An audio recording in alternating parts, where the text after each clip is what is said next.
Hello, I'm Samantha Stimer, and I'm covering the two sessions. Chinese-style modernization is a political buzzword at this year's two sessions.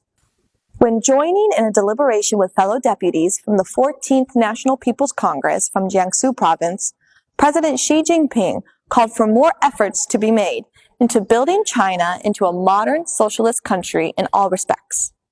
But what is Chinese-style modernization? What makes it different from Western modernization? Today, I'm going to speak with John Ross, a British scholar, to hear more about his views on the subject.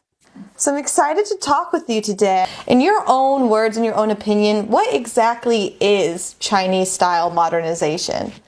The core for me is that it's people-centered development from several points of view.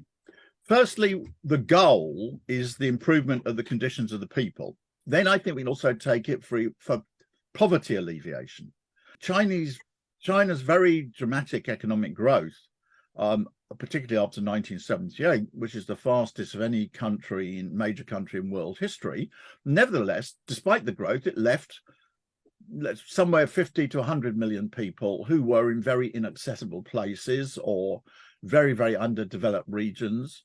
And let's say they weren't lifted out of poverty by simply economic growth, which lifted hundreds of millions of people out of poverty.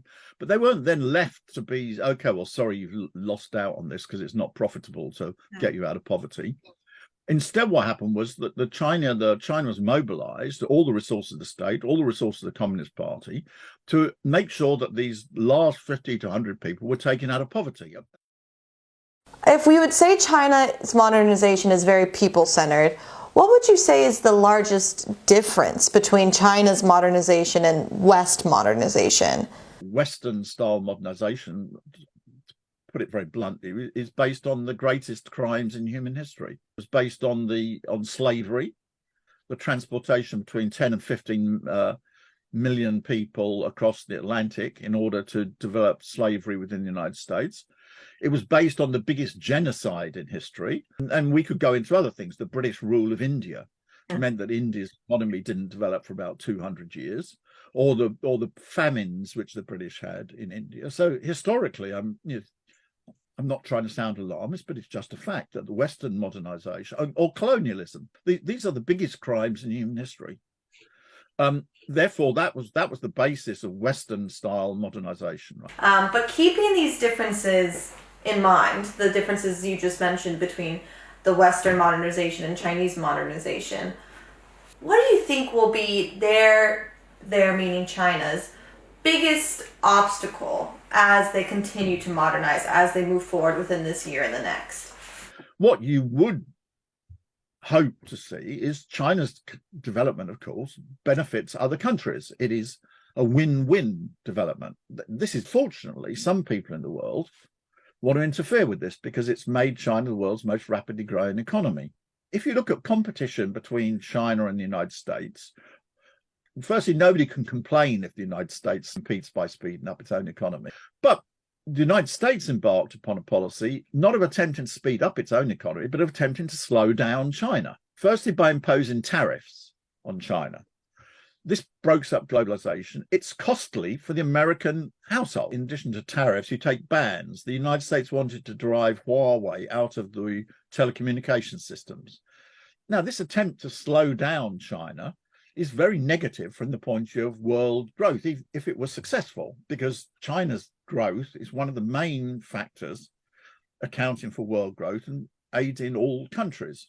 There are other more, we may say, sinister or damaging threats which can occur, which is that the United States is losing in peaceful economic competition, but the United States is still the world's biggest military power.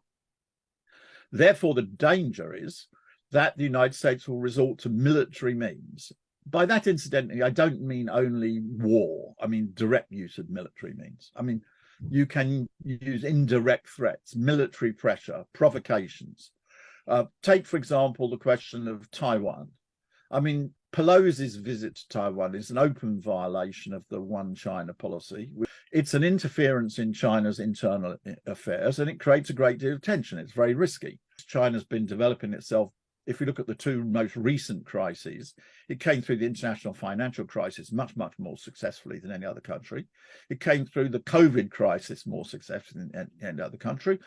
So those are the risks. I think it's quite clear on the basis of more than the last 70 years that China will come through them.